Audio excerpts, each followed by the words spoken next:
निमाड़ के संत विभूजी महाराज द्वारा मां नर्मदा परिक्रमा यात्रा ओंकारेश्वर में गोमुख घाट से प्रारंभ की। यह यात्रा लगभग 3600 किलोमीटर की रहेगी। अपनी इस यात्रा के तहत श्री विभूजी महाराज मार्ग में आने वाले प्रत्येक घाटों पर शिवलिंग स्थापना करेंगे।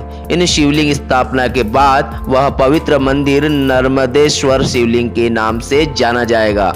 इस प्रकार से विभूजी महाराज द्वारा 51,000 शिवलिंग स्थापना का उनके द्वारा लिया गया संकल्प पूर्ण किया जाएगा।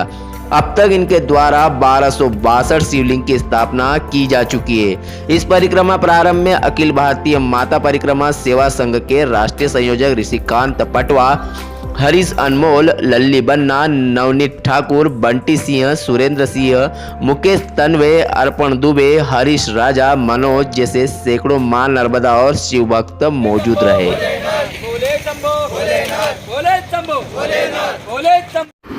ओंकार महाराज की मैं विश्व के समस्त नर्मदा भक्तों और ओंकार महाराज के सेवकों को प्रणाम करता हूँ।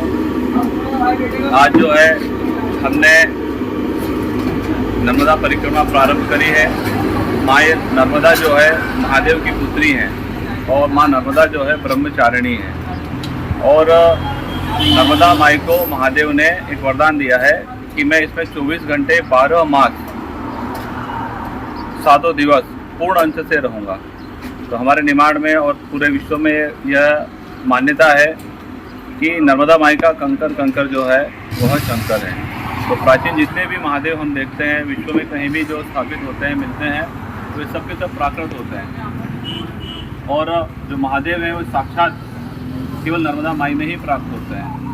मार्कंडेय ऋषि जो है वो चिरायु है और मार्कंडेय ऋषि ने ये कहा है कि 1-2 नहीं 21 कल्पों तक जब सृष्टि का संपूर्ण प्रलय हो जाता है तो उन्होंने नर्मदा माई को उसमें अमर पाया है, अर्थात नर्मदा माई का क्षय नहीं होता है।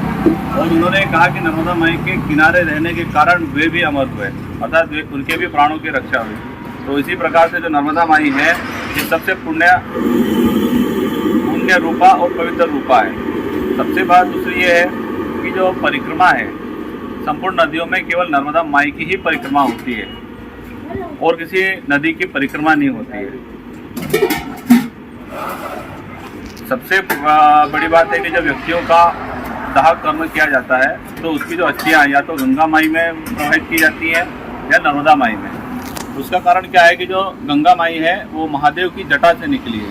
तो महादेव की से स्पर्श होने के कारण उसमें यदि व्यक्ति के अस्थियों को राख को उसमें डाला जाता है तो वो पवित्र होता है, वो वैकुंठ हो जाता है। लेकिन जो नर्मदा माई है, नर्मदा माई में कंकर कंकर जो है महादेव है, अर्थात व्यक्ति की जो भस्म है जब नर्मदा माई में छोड़ी जाती है तो जो कंकर कंकर शंकर है वो हमारी भस्म महादेव को स्पर्श होती है और हम कैलाशवासी होते हैं। तो ये एक प्रमाण है।